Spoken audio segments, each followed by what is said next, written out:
أعوذ بالله من الشيطان الرجيم. بسم الله الرحمن الرحيم.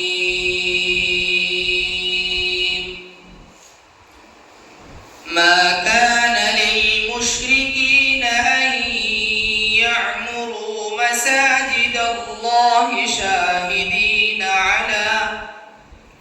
على أنفسهم بالكفر، أولئك حبطت أعمالهم وفي النار هم خالدون.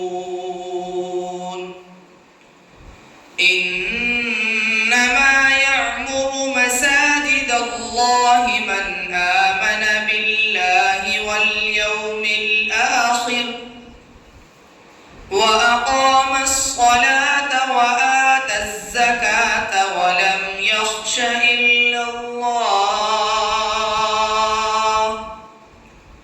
فعسى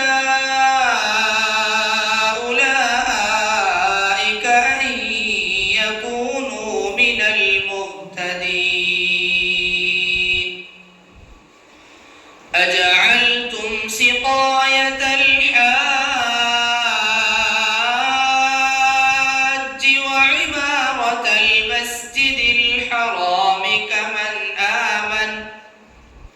كمن آمن بالله واليوم الآخر وجاهد في سبيل الله،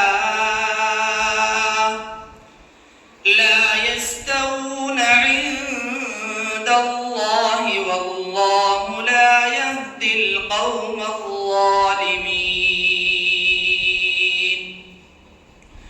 الذين آمنوا وهاجروا وجاهدوا في سبيل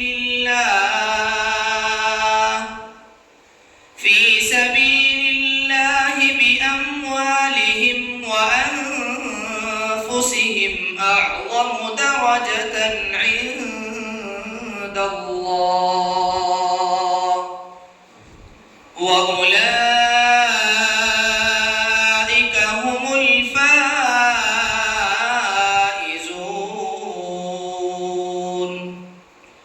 يبشرهم ربهم برحمة منه ورضوان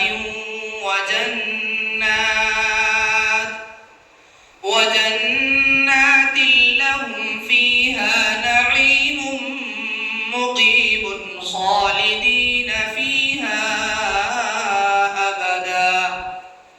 إن الله عنده أجر عظيم. صدق الله العظيم.